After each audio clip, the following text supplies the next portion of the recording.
بسم الله الرحمن الرحيم.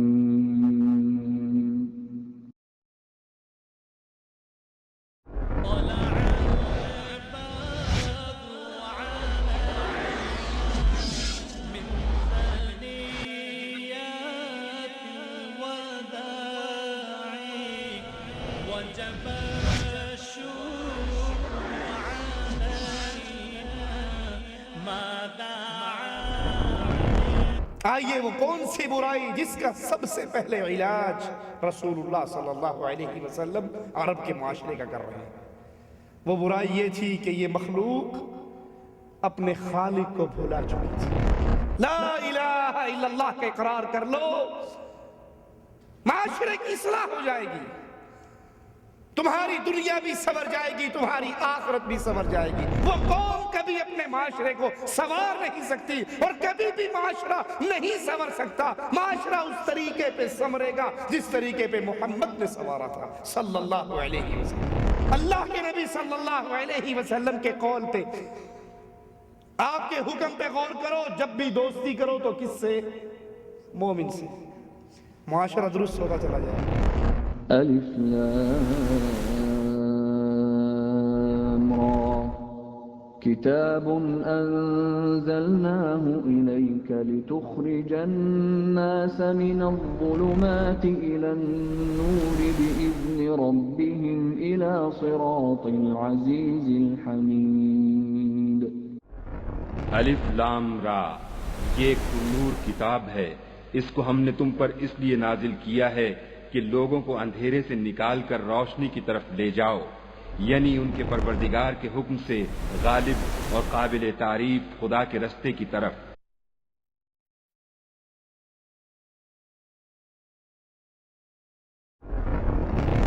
ان الحمد للہ نحمده ونصلي على رسوله الكريم۔ اعوذ باللہ من الشیطان الرجیم، بسم اللہ الرحمن الرحیم۔ قل هو اللہ احد اللہ الصمد لم یلد ولم یولد ولم یکن له کفوا احد۔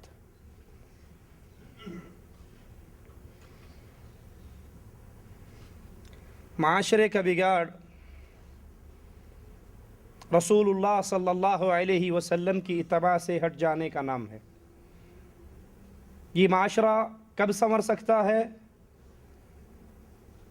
جب یہ امام اعظم، امام الانبیاء محمد الرسول اللہ صلی اللہ علیہ وسلم کی سنتوں پر عمل کرے گا، اللہ کے رسول علیہ السلام کی لائی ہوئی شریعت کو مانے گا، آپ کے احکامات کو کھلے دل سے تسلیم کرے گا، اپنے آپ کو اس رنگ میں رنگے گا جو رنگ محمد الرسول اللہ صلی اللہ علیہ وسلم لے کر آئے، تو معاشرے کی اصلاح ہوگی۔ اور جب اس دنیا والے دین محمد کو علیہ السلام صرف ایک مسجد کا دین سمجھ لیں، ٹوپی کا مقام دے دیں، مسجد میں آئے، نماز پڑھتے ہوئے پتہ لگا یہ مسلمان ہے، نماز پڑھ کے باہر نکلا، آپ نے دیکھا ہوگا اکثر لوگ مسجد میں آتے ہیں شلوار اونچی کر لیتے ہیں، مسجد سے نکلتے ہی شلوار نیچے کر لیتے ہیں۔ وہ یہ سمجھتے ہیں کہ صرف یہ دین محمد صلی اللہ علیہ وسلم، اس کی حکمرانی مسجد کے اندر ہے، مسجد سے باہر ہم آزاد ہیں۔ اور یہی بگاڑ کی بنیادی وجہ ہے کہ ہم نے دین محمد علیہ السلام کو اپنی زندگیوں پر لاگو نہیں کیا۔ معاشرے کی اصلاح ہوگی جب ایک ایک قدم اٹھانے سے پہلے ہم امام الانبیاء، امام اعظم محمد الرسول اللہ صلی اللہ علیہ وسلم کی سیرت کی طرف دیکھیں گے۔ آئیے اس معاشرے کی اصلاح کے طریقہ کار اپنے آقا، اپنے امام، اپنے قائد محمد الرسول اللہ صلی اللہ علیہ وسلم کی احادیث کی روشنی میں سنتے ہیں۔ مسند احمد میں ہے، رسول اللہ صلی اللہ علیہ وسلم نے فرمایا 3 شخص اللہ کی جنت میں داخل نہیں ہوں گے۔ اللہم لا تجعلنا منہم ولا معاہم ولا فیہم۔ اے اللہ اپنی رحمت سے ہمیں ان بدنصیبوں میں شامل نہ فرمانا۔ 3 شخص ایسے ہیں جن کے اندر ایسی معاشرتی بیماریاں ہیں، وہ بیماریاں جس سے معاشرہ بگڑتا ہے۔ آپ نے فرمایا 3 شخص جنت میں داخل نہیں ہوں گے وہ کون ہیں؟ مدمن الخمر، ہمیشہ شراب پینے والا، شرابی اگر بغیر توبہ کے مر جاتا ہے تو اس کی سزا جہنم کے اندر زخمیوں کا خون اور پیپ پلایا جائے گا۔ اور ہمارے ہاں شرابیوں کے نام پر قوالیاں بنی ہوئی ہیں جو صبح صبح تبرک کے طور پہ گاڑیوں میں چلتی ہیں، اور وہ کھل کے ناچتے ہوئے ڈانس کرتے ہوئے کہتا ہے میں شرابی ہوں۔ اس میں کیا بری بات ہے؟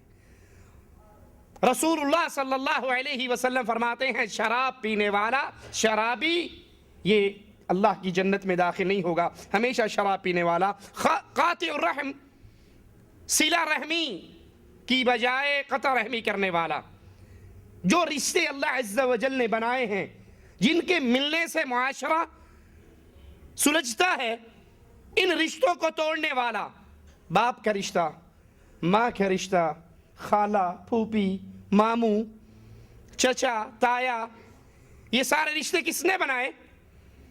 ان کو جوڑنے کا حکم کس نے دیا؟ اللہ عز و جل نے۔ کتنے ہی وہ بدنصیب ہیں جن کو کافی عرصہ گزر چکا ہے اور کبھی انہوں نے فون کر کے اپنی ماں کا حال بھی نہیں پوچھا ہوتا، بیوی سے گپ مارتے ہیں اور فون بند کر دیتے ہیں، ماں ترستی رہتی ہے اس کی آواز کو، باپ ترستا ہے اس کی آواز کو۔ رسول اللہ صلی اللہ علیہ وسلم کے فرمان کو یاد کیجئے، رشتوں کو توڑنے والا، ناطے توڑنے والا، بغیر ایک تو ناطا توڑا جائے اللہ کی رضا کے لیے تو اس میں تو اجر و ثواب ہے۔ میں کسی سے رشتے توڑ رہا ہوں، کیوں؟ یہ مشرک ہے، یہ اہل بدعت ہے، یہ بے نماز ہے، یہ سود کھانے والا ہے، اس کو دعوت دے کر میں تھک گیا ہوں، اب میں اس سے دلی محبت نہیں کرتا۔ میں اہل شرک، اہل بدعت، اہل کفر کو اپنی بیٹی کا رشتہ نہیں دیتا، نہ اس کی بیٹی کے رشتے کو قبول کرتا ہوں۔ کفر اور شرک کی حالت میں یہ رشتہ توڑنا کس کے لیے؟ اللہ کے لیے۔ اس پہ تو اجر ہے، اس پہ تو ثواب ہے۔ کسی کا چچا بے نماز مر جائے، کسی کا بھائی بے نماز مر جائے، کسی کا باپ بے نماز مر جائے، کسی کی ماں بے نماز مر جائے، کسی کا سسر، کسی کا عزیز، کسی کا ماموں اور خالو کفر اور شرک کی حالت میں مر جائے اور وہ اس کا جنازہ نہ پڑھے، اس کا نہ پڑھنا اللہ کے ہاں ثواب لکھا جائے گا۔ کیوں؟ اس نے جنازہ کیوں نہیں پڑھا؟ کیونکہ یہ مرنے والا اللہ کا پیارا نہیں، اللہ کا دشمن تھا۔ جو شرک کرتا ہے وہ اللہ کی دشمنی کو مول لیتا ہے، لہذا ان سے تو کوئی محبت نہیں۔ لیکن اس کے علاوہ جو ناطے اللہ نے ملانے کا حکم دیا ہے، یہ ان رشتوں کو بغیر شرعی عذر کے توڑتا ہے تو رسول اللہ صلی اللہ علیہ وسلم فرماتے ہیں یہ جنت میں داخل نہیں ہوگا۔ ہمارے ہر رشتہ داری توڑنے کی وجوہات کیا ہوتی ہے؟ دین دور دور تک نظر نہیں آئے گا کہ دین کی بنیاد پہ الا من رحم ربی کسی نے رشتہ توڑا ہو۔ ہم ان کے گھر گئے، ہمارے ساتھ اس نے یہ سلوک کیا، اس نے یہ سلوک کیا، ہم نے جواب میں یہ سلوک کرنا ہے۔ ہمارے ہاں اپنی جان کو، اپنی ذات کو دیکھا جاتا ہے۔ ایک شخص آیا رسول اللہ صلی اللہ علیہ وسلم کے پاس، کہتا یا رسول اللہ صلی اللہ علیہ وسلم، میں اپنے رشتہ داروں کے ساتھ اچھا سلوک کرتا ہوں، وہ میرے ساتھ برا سلوک کرتے ہیں، میں کیا کروں؟ آپ نے فرمایا اگر تیرے رشتہ دار تیرے ساتھ اچھا سلوک کریں اور تو جواب میں ان کے ساتھ اچھا سلوک کرے تو یہ تو عدلے کا بدلہ ہے، یہ نیکی تو نہیں، یہ تو عدلے کا بدلہ۔ اس نے اچھا سلوک کیا، جی کو جی ہے، سلام کو سلام ہے، پیار کو پیار ہے۔ صلہ رحمی تو یہ ہے، رشتہ داروں کے ساتھ اچھا سلوک تو یہ ہے، وہ رشتے کو توڑے اور تو رشتے کو جوڑے۔ اللہ سے دعا ہے اللہ سب سے پہلے کہنے والے کو عمل کی توفیق عطا فرمائے، پھر ہر سننے والے کو نبی کی اس حدیث کو اپنے پلے سے باندھنے کی توفیق عطا فرمائے۔ ہم میں سے کتنے ہیں کہ ہمارا رشتہ دار، ہمارا ماموں کا بیٹا، چچا کا بیٹا، پھوپھی کا بیٹا، ہمارے عزیز وہ رشتوں کو توڑے اور میں یہ کہوں چونکہ رسول اللہ صلی اللہ علیہ وسلم کی تعلیم ہے جو رشتوں کو توڑے تم ان سے جوڑو، جو یہ جوڑتا ہے یہ صلہ رحمی کرتا ہے۔ ہم تو بات بات پہ لڑائی ڈھونڈتے ہیں، پوائنٹ ڈھونڈتے ہیں کہاں لڑائی ہو، اور فوراً زبان سے جملہ کیا نکلتا ہے؟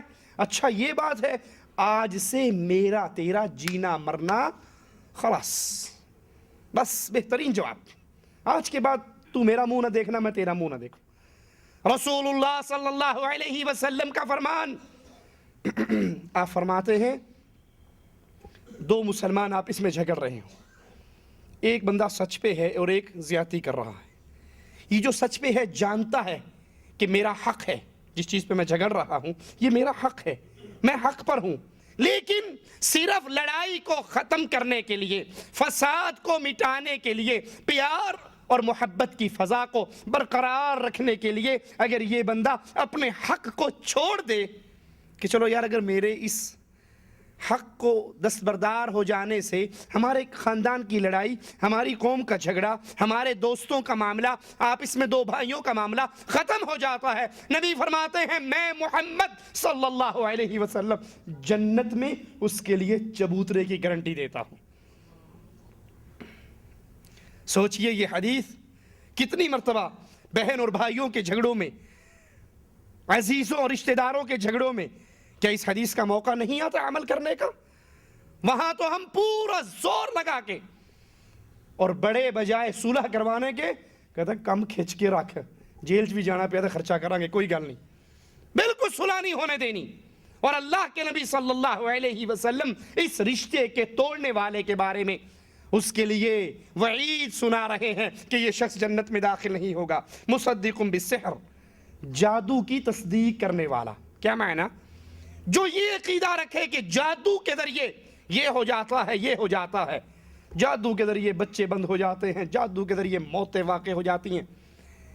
ایک تو ہے جادو اللہ کے حکم سے اثر انداز ہوتا ہے، آزمائش بن جاتی ہے جس کے لیے بن جائے، اللہ ہم سب کو اس آزمائش سے محفوظ رکھے۔ ایک یہ عقیدہ ہے کہ نہیں، جادو بنفس ہی اتنا اثر رکھتا ہے کہ اللہ کی مرضی اور منشا کا اس میں کوئی دخل نہیں، جادو جس پر ہو جائے وہ برباد ہو جاتا۔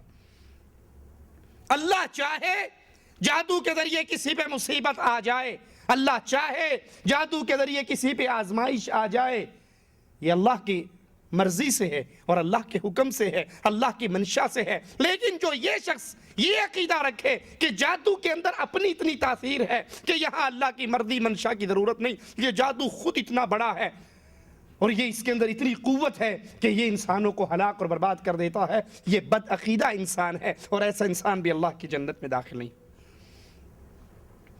رسول اللہ صلی اللہ علیہ وسلم کی حدیث کو سنیے، آپ نے فرمایا دیوس پر اللہ کی جنت حرام۔ رسول اللہ صلی اللہ علیہ وسلم 3 شخصوں کا ذکر کرتے ہیں، فرماتے ہیں ان پر اللہ نے جنت کو حرام کر دیا۔ کون؟ ہمیشہ شراب پینے والا، نمبر 2 والدین کا نافرمان، ماں ہو یا باپ، باپ حکم دے اٹھو یہ کام کرو، وہ پیر پٹک کے وہیں بیٹھ جائے نہیں میں کرتا، ماں حکم دیتی ہے یہ کام کرو، کہتا نہیں مانتا۔ ماں اور باپ کا حکم نہ ماننے والا، ماں اور باپ کے سامنے زبان درازی کرنے والا۔ ابن عباس رضی اللہ عنہما سے سوال ہوا تھا نا،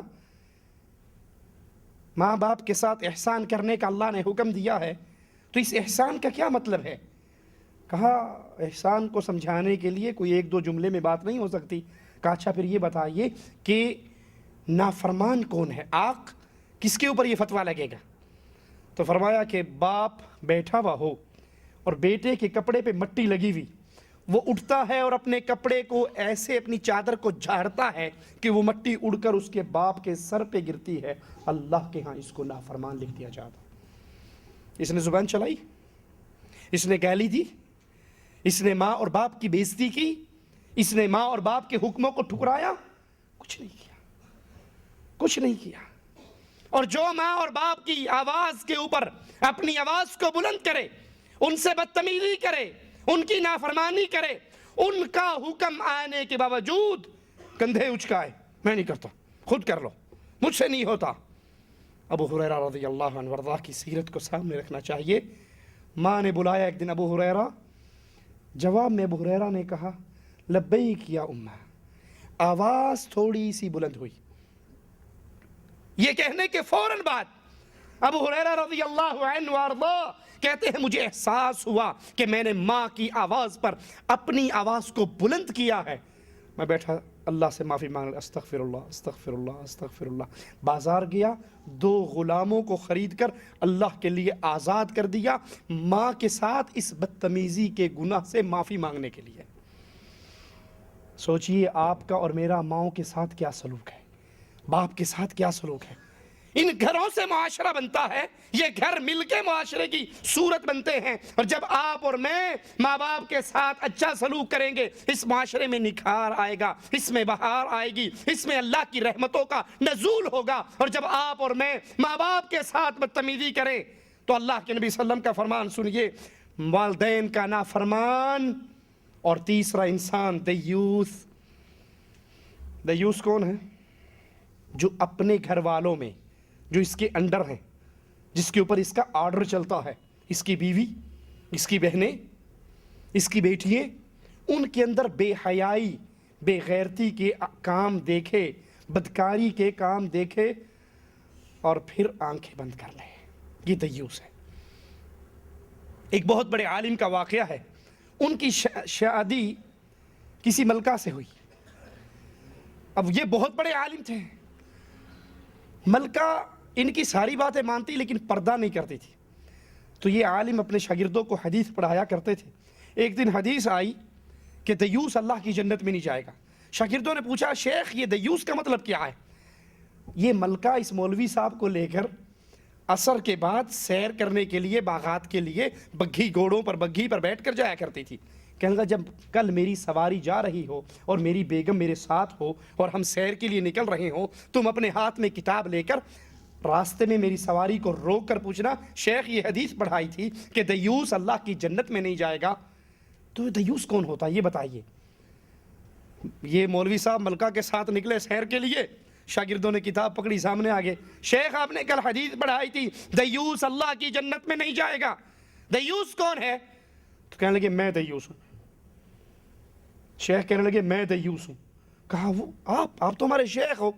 کہا اصل میں میری شادی ملکہ سے ہوئی ہے, میں اس کو بہت سمجھاتا ہوں, یہ پردہ نہیں کرتی, میں اس کو پردے پہ قائل کرتا ہوں, یہ پردہ نہیں کرتی, اور میں اس کی اس بے پردگی پر خاموش ہو چکا ہوں, سمجھا کے تھک گیا ہوں, میرا آرڈر نہیں چلتا. دیوس وہ ہے جو اپنے گھر والوں میں برائی دیکھے, بے حیائی دیکھے اور پھر اس سے نہ روکے, یہ بے غیرت دیوس ہے, اور دیوس اللہ کی جنت میں داخل نہیں ہوگا.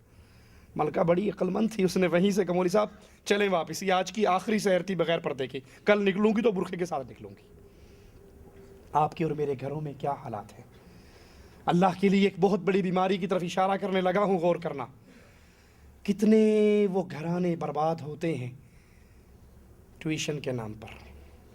بچی میٹرک میں ہے, ایف اے میں ہے, ایف ایس سی میں ہے, بی ایس سی کر رہی ہے, ٹیوٹر گھر میں آتا ہے اس لڑکی کو پڑھانے کے لیے, اور تنہائی میں بیٹھ جاتے ہیں, دونوں کمرے کے اندر بیٹھتے ہیں نا.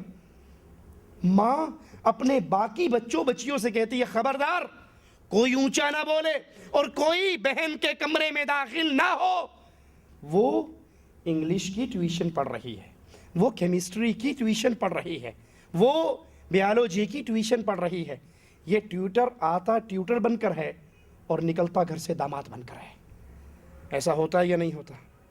یہ بغیرتی باپ بھی برداشت کرتا ہے, یہ بغیرتی ماں بھی برداشت کرتی ہے, انگلش کے نام پہ, سائنس کے نام پہ, کیمسٹری کے نام پہ, کہ ہماری بچی اندر بیٹھ کے تیاری کرے اور یہ نہیں جانتی کہ محمد الرسول اللہ صلی اللہ علیہ وسلم نے منع فرماتے ہوئے کہا کوئی مرد کسی غیر عورت کے ساتھ تنہا نہ ہو, اور اگر تنہا ہوگا تو تیسرا کون ہوگا؟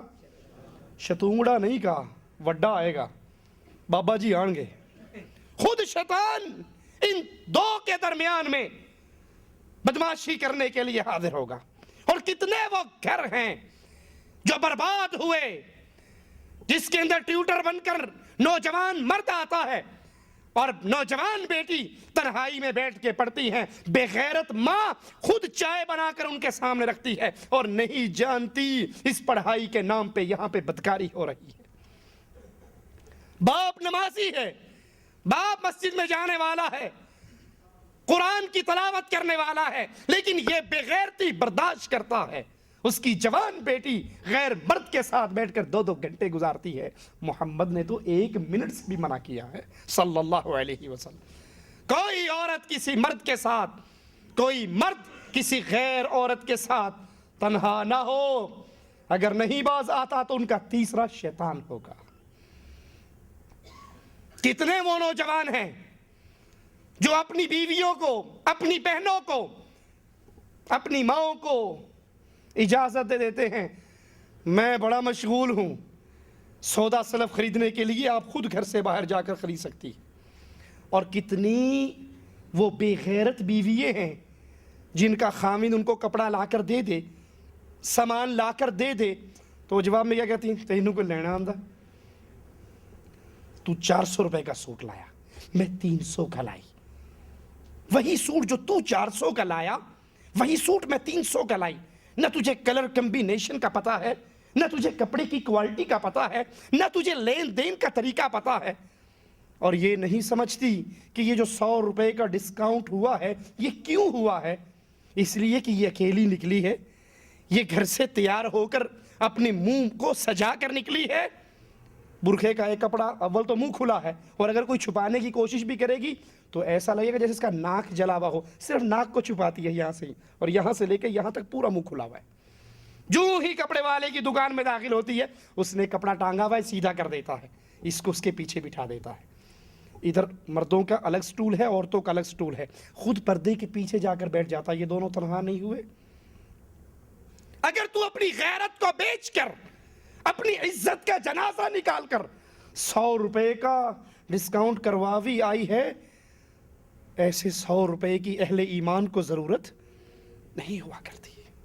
یہ بے غیرت ہے، یہ دیوس ہے، جس کی ماں، جس کی بہن، جس کی بیٹی، جس کی بیوی بازاروں میں بن ٹھن کے نکلتی ہے، خوشبوئیں لگا کے نکلتی ہے، پاؤں کے اندر پائل پہن کے نکلتی ہے، حالانکہ محمد رسول اللہ صلی اللہ علیہ وسلم نے فرمایا جو عورت خوشبو لگا کے گھر سے نکلے، اس کی خوشبو نامحرم مردوں تک پہنچے، فَهِيَ زَانِيَةٌ زَانِيَةٌ زَانِيَةٌ، یہ گندی بدکار زانیہ عورت ہے۔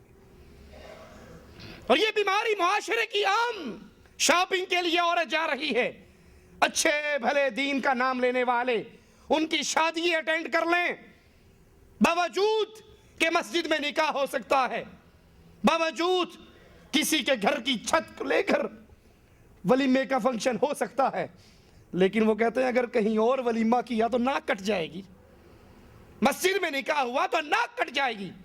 یہ شادی ہال کس لیے ہے؟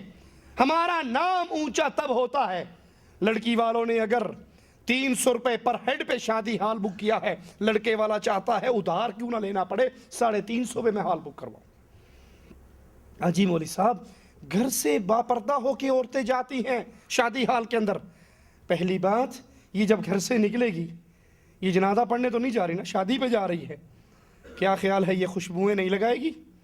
آپ کہو گے جی مولوی صاحب ہم نے بڑا روکا ہوا ہے، بالکل پرفیوم نہیں لگانے دیتے، تو بھائی جتنا میک اپ کا سامان ہے، کاسمیٹک جتنا ہے، کیا اس میں خوشبوئیں نہیں ہے؟ فیس پاؤڈر میں خوشبو نہیں ہے؟ لپسٹک میں خوشبو نہیں ہے؟ مسکارے میں، آئی لائنر میں خوشبو نہیں ہے؟ لپ لائنر میں خوشبو نہیں ہے؟ نیل پالش میں خوشبو نہیں ہے؟ یہ سارے ایٹم خوشبوؤں سے بھرے ہوئے ہیں، اور یہ مسلمان نمازی کی بیوی، یہ نمازی کی بہن، یہ نمازی کی بیٹی ان خوشبوؤں سے بھر کے گھر سے نکل رہی ہے، اور محمد کی حدیث فٹ آ رہی ہے، یہ زانیہ ہے، زانیہ ہے، زانیہ ہے۔ یہ شادی ہال میں پہنچ گئی، ان کو کھانے دینے والے کون ہیں؟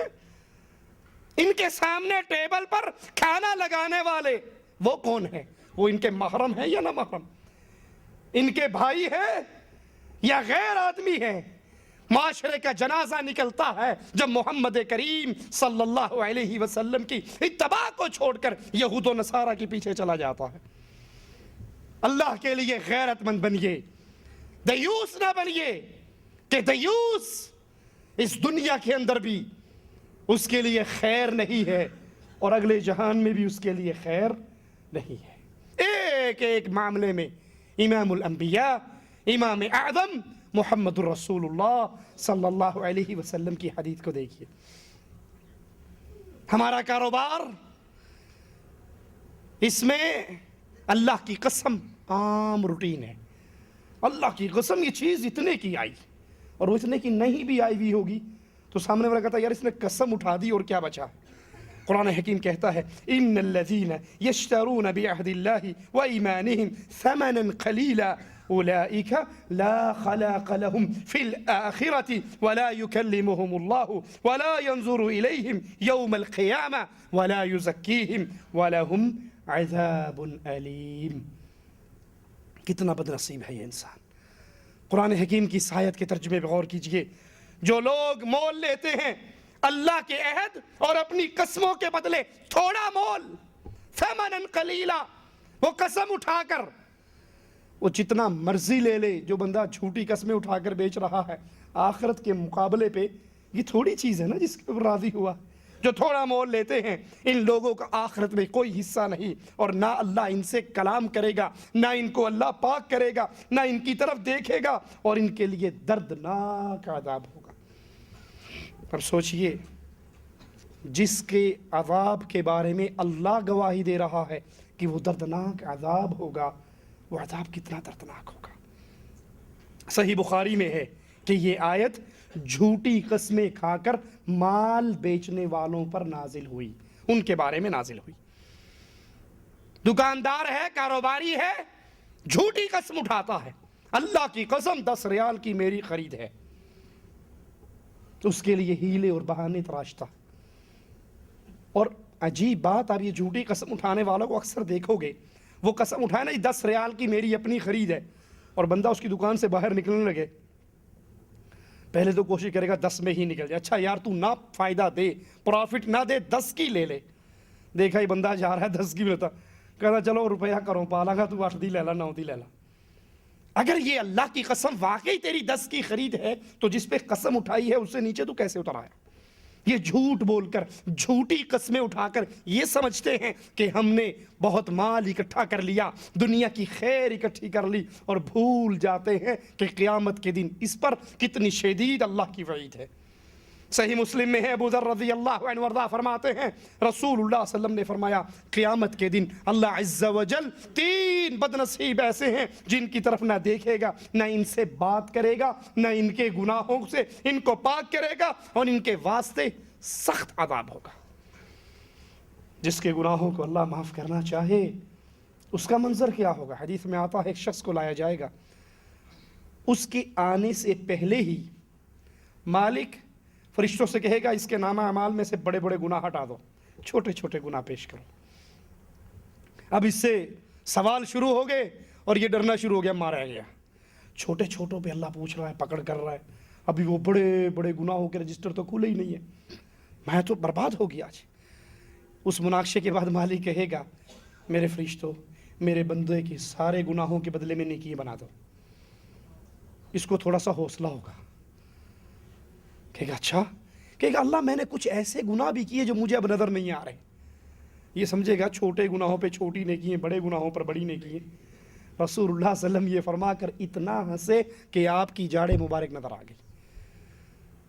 لیکن یہ بدنصیب ایسے 3 جن کی طرف نہ اللہ عز و جل دیکھے گا، نظر رحمت نہیں فرمائے گا، ان کو گناہوں سے پاک نہیں کرے گا، ان سے کلام نہیں کرے گا. ابو ذر کہتے ہیں میں نے کہا یا رسول اللہ صلی اللہ علیہ وسلم یہ کون لوگ ہیں؟ یہ تو بڑے ہی نقصان میں ہیں، یہ تو بڑی تباہی کے اندر ہیں. تو آپ نے فرمایا ٹخنوں سے نیچے اپنا کپڑا لٹکانے والا، مسجد میں آ کر شلوار اونچی کرنے والوں، اپنی پینٹ کو فولڈ کر کر اللہ اکبر کہہ کر اور السلام علیکم ورحمۃ اللہ ہوا، جوتی پہننے سے پہلے پینٹ کو نیچے کریں گے. جیسے یہ سمجھتے ہوں کہ اللہ کی بات صرف مسجد میں آ کر ماننی ہے، باہر نکل کر میں آزاد ہوں. مومن ہر حال میں مومن ہوتا ہے، اس کے سامنے ہر حال میں محمد رسول اللہ صلی اللہ علیہ وسلم کا فرمان ہوتا ہے. حضرت معاویہ رضی اللہ عنہ وارضا ایک قوم سے ان کا معاہدہ تھا جنگ نہ کرنے کا. آج رات ان کا معاہدہ ختم ہو رہا ہے. امیر معاویہ لشکر کو روانہ کرتے ہیں، لے کر خود نکلتے ہیں کہ ان سے معاہدہ آج ختم ہوگا، صبح ہوتے ہی ہم اس پہ حملہ کر دیں گے. بے خبری میں جا لیں گے اور ہم ان پر کامیاب ہو جائیں گے۔ ایک صحابی باہر نکلے، کہنے لگے اللہ کے رسول کی حدیث پہ عمل کرو، وفا کرو، بے وفائی نہ کرو۔ امیر معاویہ رضی اللہ عنہ نے بلایا، کیا بات ہے، کیا کہنا چاہتے ہو؟ کہا محمد الرسول اللہ صلی اللہ علیہ وسلم کا مبارک فرمان ہے، جس قوم سے تمہارا معاہدہ ہو، اگر تمہاری نیت ان پہ حملہ کرنے کی ہے، معاہدہ برقرار رکھنے کی نہیں ہے، مزید معاہدے کی تجدید کرنے کی نیت نہیں ہے، تو ان پر بے خبری پہ حملہ نہ کرو، ان کو پہلے اطلاع دے دو۔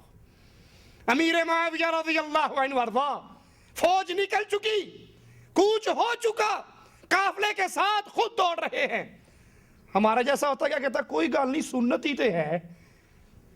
ہم کیا کہتے ہیں، اجی شلوار ٹخنے سے اوپر ہو نیچے ہو، مولوی صاحب اتنی سختی نہیں ہے، آپ تو ویسے ہی بس رگڑتے رہتے ہو، سنت ہی تو ہے، ایک سنت چھٹ گئی تو کیا ہو جائے گا۔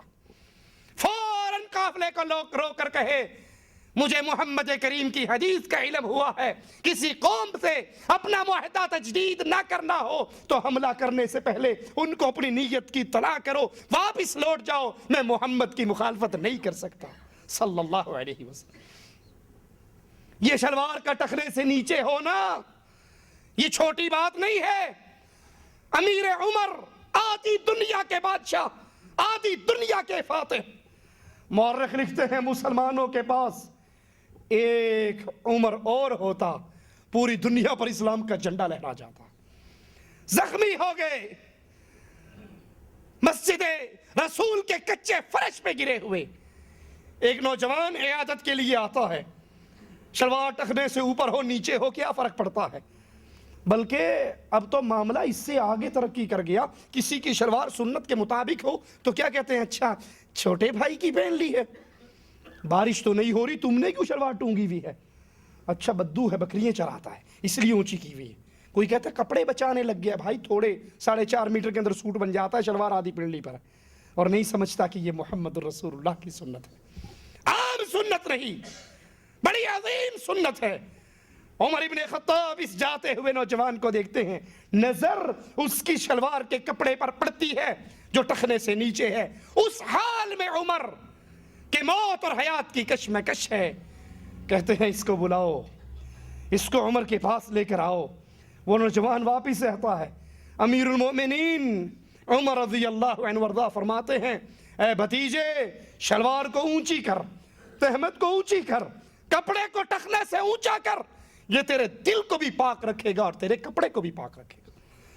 اور ابو ذر کیا کہہ رہے ہیں، آقا نے کہا 3 افراد، نہ اللہ ان کی طرف دیکھے گا، نہ ان سے ہم کلام ہوگا، نہ ان کے گناہوں سے ان کو پاک کرے گا، ان میں ایک بندہ وہ جس کی شلوار ٹخنے سے نیچے رہتی ہے۔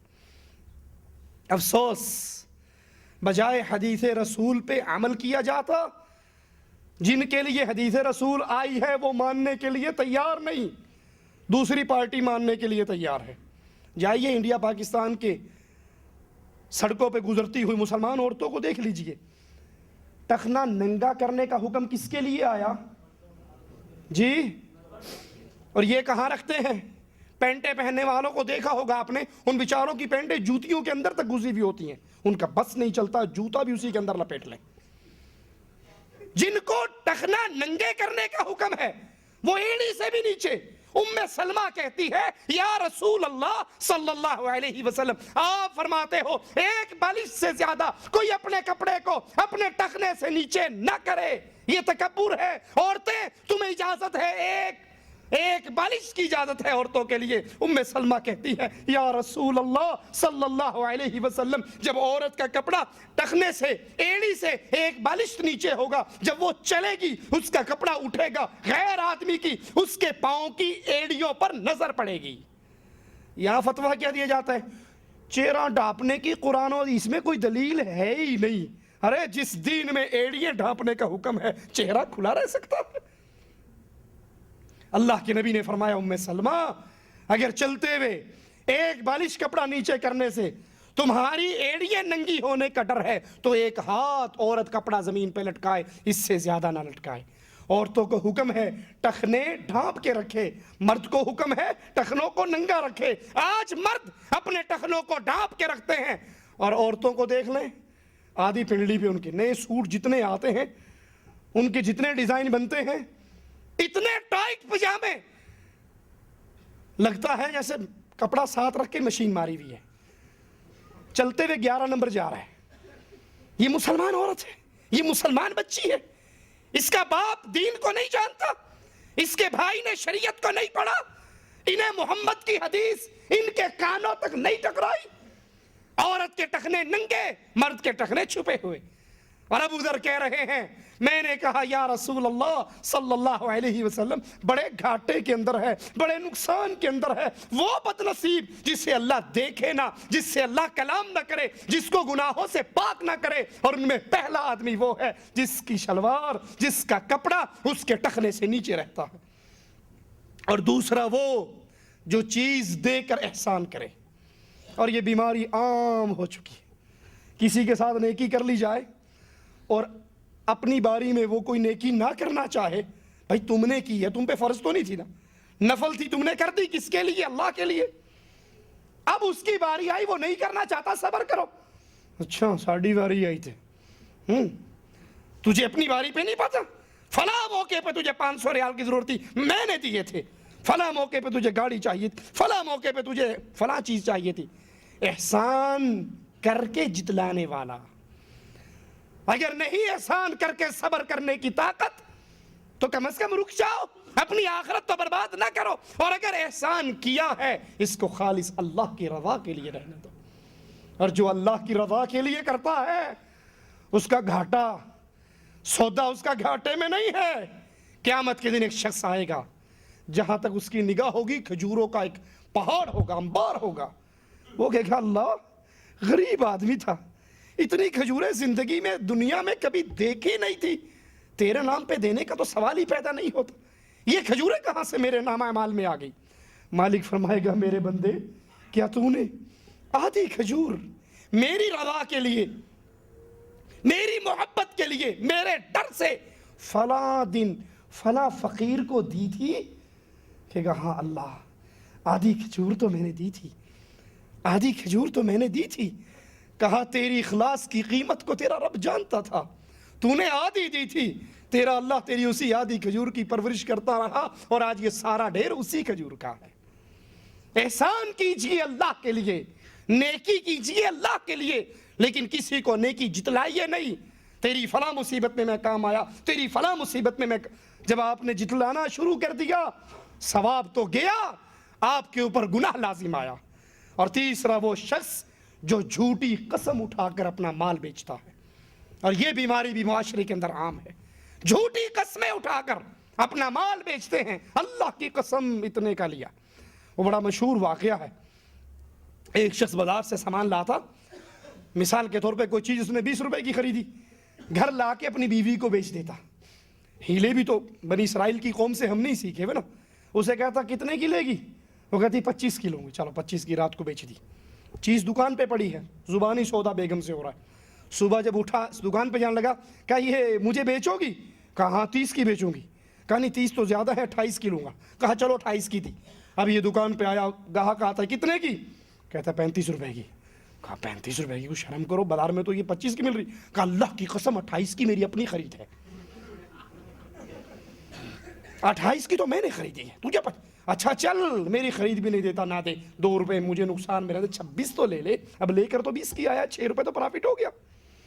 اب یہ بظاہر اس کو چند پیسے نظر آتے ہیں اور آخرت کی بربادی نظر نہیں آتی کہ جھوٹی قسمیں اٹھا کر مال بیچنے والا امام الانبیاء، امام اعظم، قائد اعظم محمد الرسول اللہ صلی اللہ علیہ وسلم فرماتے ہیں نہ اللہ اس سے کلام کرے گا، نہ اللہ اس کو پاک کرے گا، نہ اللہ اس کی طرف دیکھے گا۔ صحیح مسلم میں ہے، رسول اللہ صلی اللہ علیہ وسلم فرماتے ہیں تکبر کرنے والوں کے بارے میں، تکبر کا بڑا بھیانک انجام ہے آخرت میں، یاد کر لیجئے۔ اور تکبر ہے کیا؟ صحابی نے کہا یا رسول اللہ صلی اللہ علیہ وسلم، ہمارا جی چاہتا ہے ہمارے کپڑے اچھے ہوں، ہمارے جوتے اچھے ہوں، ہماری وضاقت اچھی ہو، ہم اچھا لباس پہنے. امام الانبیاء امام اعظم محمد الرسول اللہ صلی اللہ علیہ وسلم فرماتے ہیں اللہ جمیل ہے اور جمال کو پسند کرتا ہے، خوبصورتی کو مالک پسند کرتا ہے، یہ تکبر نہیں ہے. یا رسول اللہ صلی اللہ علیہ وسلم تکبر کیا ہے؟ صحیح مسلم کے اندر تکبر کی یہ تعریف موجود ہے. کہا تکبر ہے لوگوں کو حقیر جاننا. لوگوں کو حقیر جاننے کا کیا مطلب؟ شاہ صاحب کے گھر کے اندر رشتہ مانگنے والا کوئی آرائی آ جائے.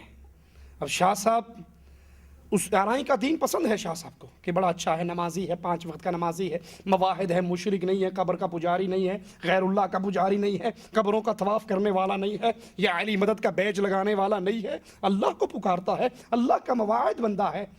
ساری گلنا ٹھیک نے مولوی صاحب، لیکن وہ ہے تے ارائی نا، ہے تے ارائی. ہم سید، ہم قریشی النسل اور وہ ارائی، موچی، مسلی، کمار،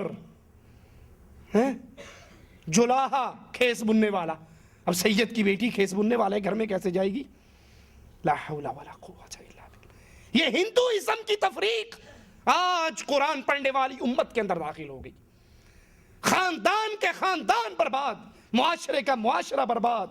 گھر بیٹھی بیٹھی بچی کو بوڑھی کر لیں گے، کہیں گے خان کا رشتہ نہیں ملے گا تو خان اپنی بچی نہیں دے گا. ماڑا سید کو سیدانی نہیں ملے گی تو بچی نہیں دے گا. اجی مجبوری ہو نا تو امتی کی لڑکی لے لیتا ہے، لیکن سید امتی کو لڑکی دیتا نہیں ہے. ارے بھائی سارے ہی محمد کے امتی ہیں، تو کوئی خاص امتی آ گیا یا تو کسی اور نسل سے ہے؟ جس نے کلمہ پڑھا ہے وہ محمد کی امت میں شامل ہے صلی اللہ علیہ وسلم. لوگوں کو حقیر جاننا. آپ دیکھیے انسان اس کے سٹیٹس کا بندہ آتا ہے نا تو بڑی گرم جوشی سے اٹھ کر ملتا ہے، السلام علیکم، پورا ہاتھ اس کے ساتھ ملاتا ہے. اور اگر کوئی کلرک بندہ آ جائے، کوئی غریب بندہ، کوئی پھٹے ہوئے کپڑے، کوئی پرانے سے کپڑے، ہاں جی السلام علیکم جی، السلام علیکم، وہ 3 انگلیاں نا انگوٹھا یہاں رکھ کے السلام علیکم السلام علیکم، ہاں جی ادھر جاؤ ادھر جاؤ ادھر جاؤ. آپ دعوتوں کو دیکھ لیں، امیر لوگوں کی دعوت ہے، اپنے سٹیٹس کے لوگوں کی. میں کار کوٹھی والا ہوں، کار کوٹھی والے کو کھانے پر دعوت دوں گا. میرے کھانے پہ غریب، میرے کھانے پہ عام آدمی، میرے کھانے پہ معاشرے کا گرا ہوا آدمی. ارے تم نہیں جانتے مواحدوں کو. اللہ کے دربار میں قیمت سید قریشی ہاشمی کی نہیں ہے، شیخ خان راجپوت کی نہیں ہے، وہاں قیمت لا الہ الا اللہ کی ہے.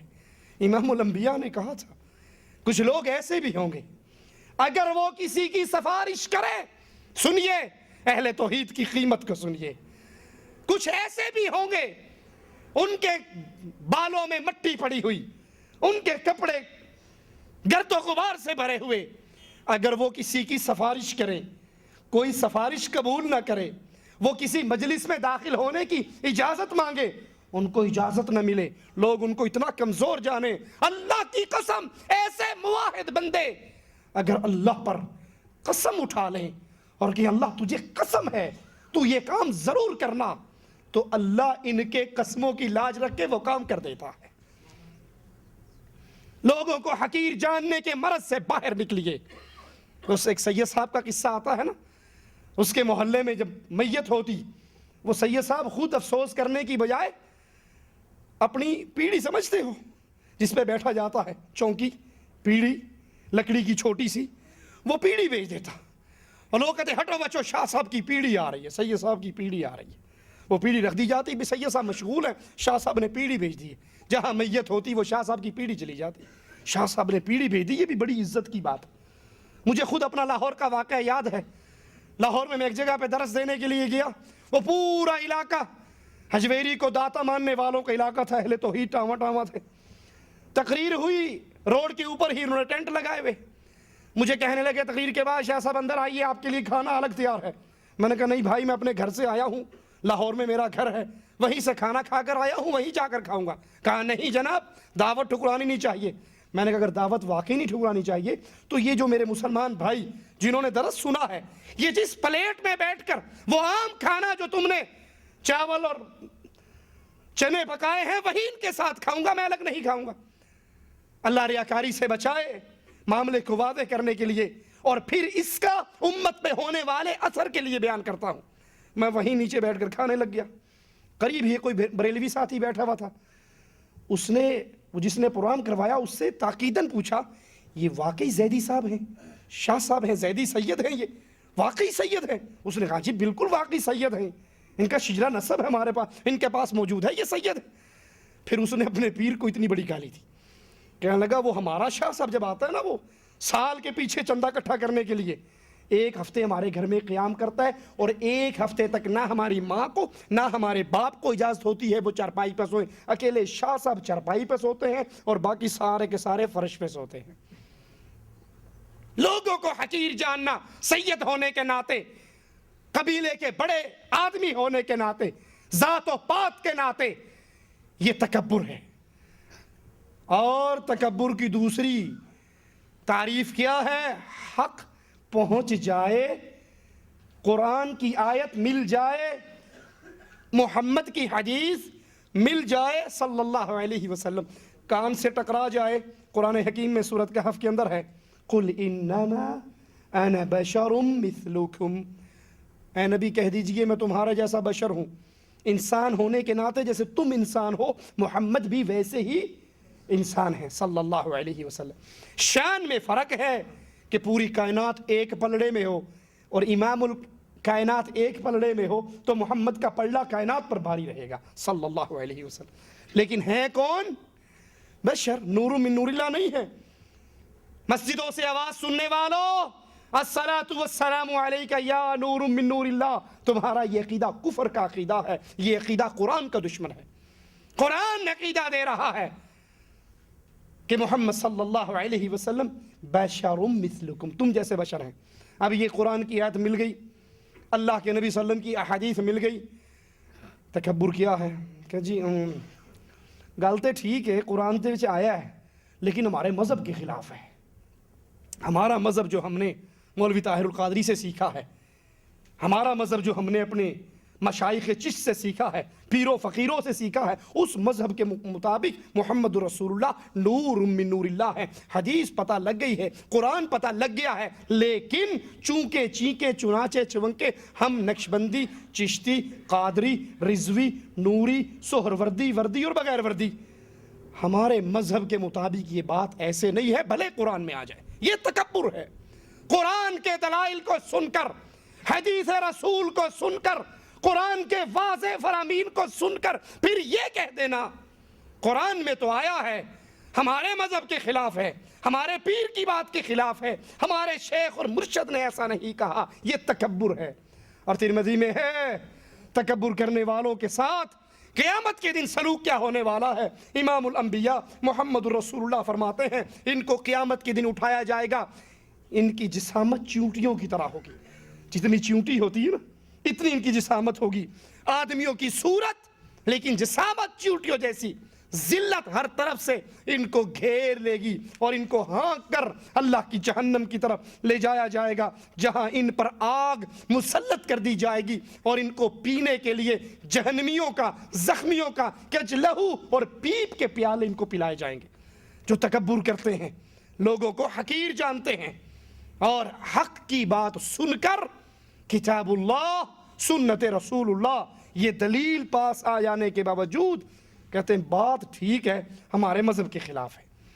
اسی طرح ابو داؤد میں ہے، رسول اللہ صلی اللہ علیہ وسلم فرماتے ہیں جو شخص کسی مسلمان پر تہمت لگائے اس کو رسوا کرنے کے لیے تو اللہ عز و جل اس کو جہنم کے پل پر روک لے گا، پل صراط پر روک لے گا، نیچے جہنم کی آگ ہے۔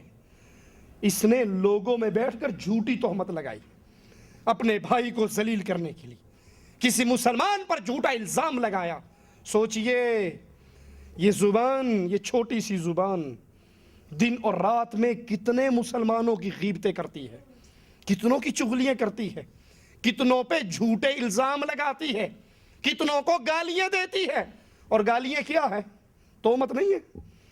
آج ماں کی گالی کسی کو دو، بہن کی گالی دو، یہ جو بہن ماں کی گالیاں دی جا رہی ہیں یہ کیا ہے؟ یہ اس کی ماں پر تہمت نہیں، یہ اس کے باپ پر تہمت نہیں، یہ اس کی بیٹی پر تہمت نہیں، یہ تہمتیں ہیں۔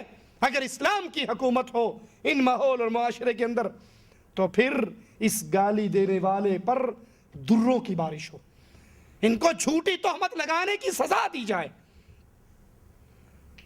یہ جھوٹی تہمت لگا کے اپنے مسلمان بھائی کو رسوا کرنے والا، اس کو اللہ عز و جل پورے صراط پر روک لے گا جب تک اس کی سزا پوری نہ ہو جائے گی۔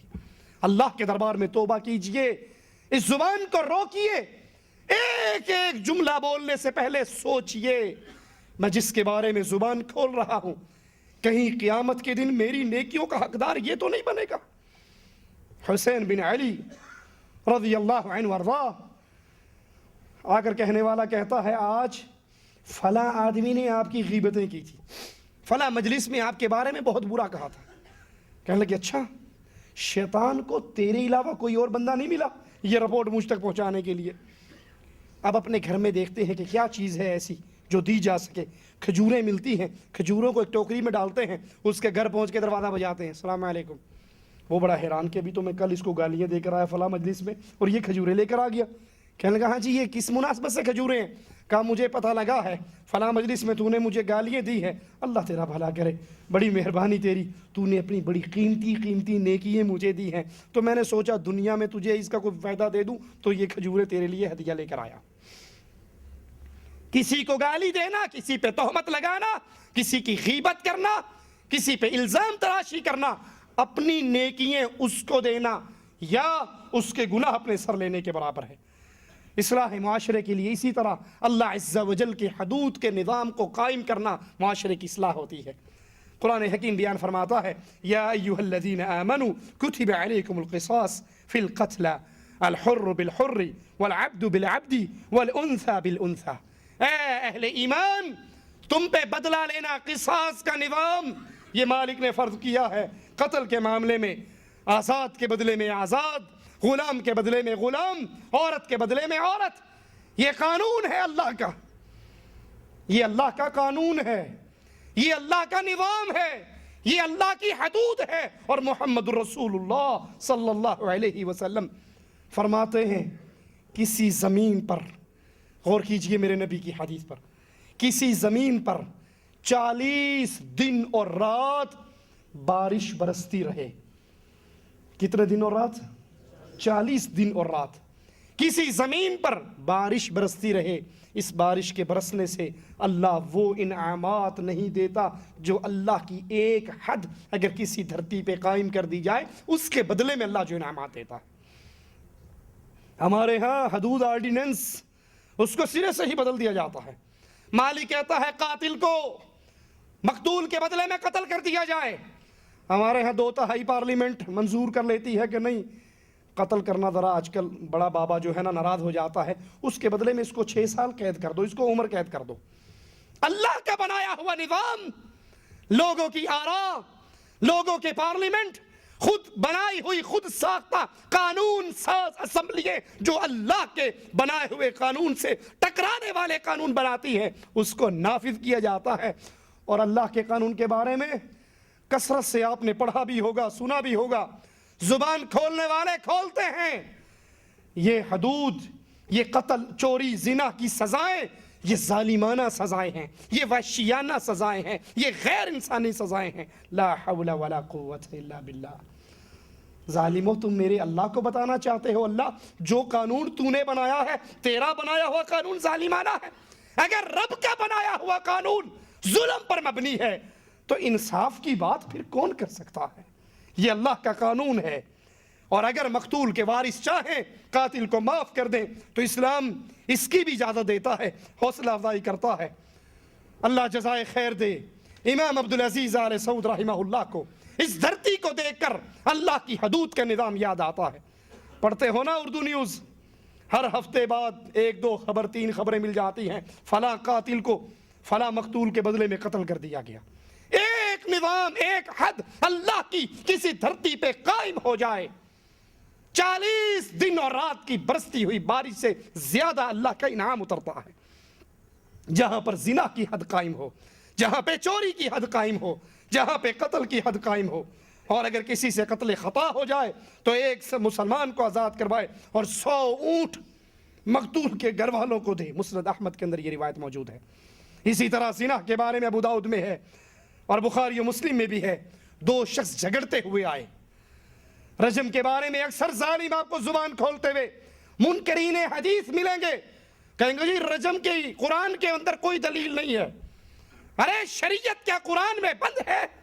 شریعت قرآن اور محمد کا فرمان صلی اللہ علیہ وسلم، نبی کی حدیث سے آزاد ہو کر قرآن کوئی سمجھ سکتا؟ قرآن کو سمجھنا ہے تو محمد کریم کی زندگی کو دیکھنا ہوگا۔ دو شخص جھگڑتے ہوئے آئے، ابو داؤد میں ہے، بخاری میں ہے اور مسلم میں ہے۔ ایک شخص کہتا ہے یا رسول اللہ صلی اللہ علیہ وسلم ہمارے درمیان کتاب اللہ کے مطابق فیصلہ کیجئے۔ دوسرا کہتا ہے اللہ کے نبی فیصلہ قرآن کے مطابق کیجئے، لیکن پہلے میری بات بھی سن لیجئے۔ میرا بیٹا اس شخص کے گھر میں ملازم تھا، اس نے اس کی بیوی کے ساتھ زنا کیا، یہ کیس لے کر آپ کی عدالت میں آئے ہیں۔ رسول اللہ صلی اللہ علیہ وسلم کے فرمان کو سنیے، کہا اللہ کی قسم میں تمہارے درمیان فیصلہ کتاب اللہ کے مطابق کروں گا۔ آپ نے اس گوارے لڑکے کو جو شادی شدہ نہیں تھا اس کو 100 درے مارے، اور اس کو درے مارنے کے بعد پھر ایک صحابی کو بھیجا، جاؤ اس کی بیوی سے پوچھو، اگر وہ زنا کا اقرار کر لے اس کو رجم کر دو۔ صحابی نے جا کر اس سے سوال کیا، اس نے زنا کا اقرار کیا، صحابہ نے اس کو پتھر مار مار کے رجم کر دیا، یہ کہنے والے کہ رجم کی سزا قرآن کے خلاف ہے۔ ارے قرآن کو تم جانتے ہو یا محمد رسول اللہ جانتے تھے صلی اللہ علیہ وسلم؟ 3 حدیثوں کے اندر یہ قصہ موجود ہے، ابو داؤد، بخاری اور مسلم کے اندر۔ نبی فرماتے ہیں اللہ کی قسم تمہارا فیصلہ قرآن کی روشنی کے مطابق ہوگا، اور قرآن کی روشنی کے مطابق فیصلہ یہ ہے جو شادی شدہ زنا کرے اس کو پتھر مار مار کے رجم کر دیا جائے، اور جو کوارا کرے اس کو درے مارے جائیں۔ ہمارے ہاں تحفظ نسواں بل پاس ہوتا ہے جس کے اندر یہ شک موجود ہے، جس کے اندر یہ قانون موجود ہے، اگر لڑکی اور لڑکا رضامندی کے ساتھ بدکاری کر رہے ہوں تو پولیس ان کو گرفتار کر سکتی، کیونکہ مرضی سے کر رہے ہیں۔ یہ اللہ کی شریعت کے مقابلے پہ شریعت سازی جب کی جائے پھر آسمان سے اللہ کی لعنت برستی ہے، اللہ کے عذاب کا کوڑا برستا، رحمتیں نازل نہیں ہوتی۔ ہم اللہ کے دین کا مقابلہ کر کے اللہ سے رحمت کی امیدیں کرتے ہیں۔ اللہ کا قرآن، محمد کا فرمان صلی اللہ علیہ وسلم فیصلہ کر رہا ہے، کنوارا زانی ہو تو اس کو درے مارو، شادی شدہ زانی ہو رجم کر دو، سنسار کر دو۔ اور ہم تحفظ نسواں بل پاس کرنے کے بعد خوشی سے جھوم اٹھتے ہیں، عورتوں کی آزادی کا بل پاس ہو گیا۔ آزادی کیا ہے؟ بدکاری کرنے والے جوڑے کو پکڑ کے پوچھو زبردستی کر رہے سو یا رضامندی نال کرن ڈے سو، کہا نہیں جی اسی بالکل راضی ہسی خوشی کر رہے سا، تانوں ٹینشن لین دی کوئی لوڑ نہیں، ساڈا گھر دا مسئلہ ہے۔ اچھا گھر کا مسئلہ ہے جی ہاں، تانوں مبارک ہوئے لگے رہو، سانوں کوئی ٹینشن، اگر زبردستی ہوگی زبردستی والے کو پکڑ لیا جائے گا۔ کیا یہ اللہ کی شریعت سے مذاق نہیں ہے؟ کیا یہ اللہ کے دین سے مذاق نہیں ہے؟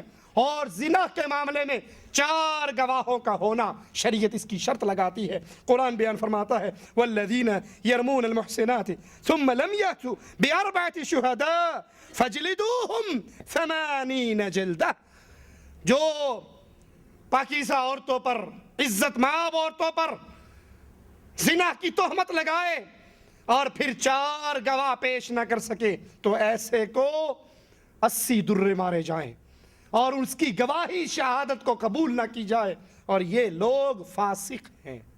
یہ شریعت بہترین قانون، حدود کا بہترین نظام، معاشرے کی اصلاح کا بہترین طریقہ کار محمد الرسول اللہ صلی اللہ علیہ وسلم نے ہمیں دی۔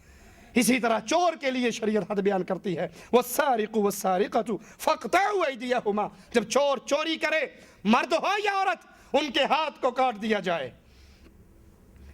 ایک عورت نے چوری کی تھی، فاطمہ نامی عورت نے، صحابہ نے سفارشی بنا کر بھیجا تھا، حضرت زید نے آ کے سفارش کی تھی، اور اللہ کے نبی صلی اللہ علیہ وسلم غضبناک ہو گئے تھے اور کہا تھا تو آج اس فاطمہ کے بارے میں اللہ کی حدود میں سفارش کرنے کے لیے آ گیا. سن اللہ کی قسم، اگر آج فاطمہ بنت محمد صلی اللہ علیہ وسلم چوری کرتی لقطعت یدہا، میں اپنی بیٹی فاطمہ کا ہاتھ بھی کاٹ ڈالتا. فرمایا لوگوں، پچھلی امتیں برباد اس لیے ہوئی، ان کا بڑا کوئی گناہ کرتا تو اس کو معاف کر دیا جاتا، اور کوئی ان کا عام آدمی گناہ کرتا اس پہ حد قائم کر دی جاتی. شراب نوشی کی حد بخاری و مسلم میں ہے. رسول اللہ صلی اللہ علیہ وسلم فرماتے ہیں شراب پینے والے کو کھجور کی چھڑیوں اور جوتیوں سے حد لگائی جائے. ابو بکر رضی اللہ عنہ وارضاہ نے 40 درے مارے شراب پینے والے کو. ہم تو شراب نہیں پیتے نا، ہم تو وسکی پیتے ہیں، کوئی اور چیز پیتے ہیں، شراب کا نام بدل لیتے ہیں، شراب نہیں پیتے، باقی سب کچھ پیتے ہیں. مولویوں نے فتوے دیے ہوئے ہیں 9 پیالے شراب پینے سے اگر نشہ آتا ہے تو نامہ جس سے نشہ آیا وہ حرام، 8 ٹھیک ہے، خیر صلی اللہ ہے. اور اللہ کی شریعت شراب پینے والے پر حد جاری کرتی ہے. لواطت معاشرے کی بڑی بہت برائی اور بیماری ہے جو قوم لوط سے جس کا آغاز ہوا اور وہاں سے یہ چلتی آ رہی ہے. ابن عباس فرماتے ہیں رسول اللہ صلی اللہ علیہ وسلم نے فرمایا جس شخص کو تم قوم لوط کا عمل کرتے ہوئے دیکھو، فاعل اور مفعول دونوں کو قتل کر ڈالو. یہاں پہ یاد رکھنا یہ حدود کے جتنے احکام ہیں، ہاتھ کاٹنے کے، قتل کرنے کے، سنسار کرنے کے، یہ کس کے لیے ہیں؟ جڑا ویکھ لوے اس کے لیے، یہ مسلمان حکمران کے لیے. ہر بندہ ڈنڈا اٹھا کے باہر آ جائے، میں ویکھنا ہوں، جو نہیں مانتا ادھر دھماکہ کر دیا، جو نہیں مانتا بم لگا دیا. یہ شریعت نہیں ہے، یہ اسلام نہیں ہے، اسلام کا ایک نظام ہے. یہ ساری حدود اسلامی حکمران کے لیے ہے، وہ اس کی تنفیذ کرے گا. اسی طرح اللہ کے نبی فرماتے ہیں جب تم کسی کو قوم لوط کا فعل کرتے ہوئے دیکھو قتل کر دو. نبی کہتے ہیں قتل کر دو. اور ملکوں کے پارلیمنٹوں میں قانون کیا پاس ہوتا ہے؟ ہم جنس پرستوں کو شادی کرنے کی اجازت دے دو. اور کتنے ہی جانوروں کے وہ ملک ہیں جہاں پر لڑکا لڑکے سے شادی کرتا ہے، لڑکی لڑکی سے شادی کرتی ہے. یہ اللہ کی شریعت کا مذاق ہے اور یہ فطرت سلیم کا مذاق ہے. اسی طرح ڈاکو جب ڈاکہ ڈالتا ہے اس ڈاکو کی سزا قرآن حکیم بیان کرتا ہے انما جزاء الذین یحاربون اللہ ورسولہ ویسعون فی الارض فسادا. جو اللہ سے اس کے رسول سے جنگ کرے اور دھرتی پہ فساد پھیلائے. ڈاکہ ڈالنے والا دھرتی پہ فساد پھیلا رہا ہے.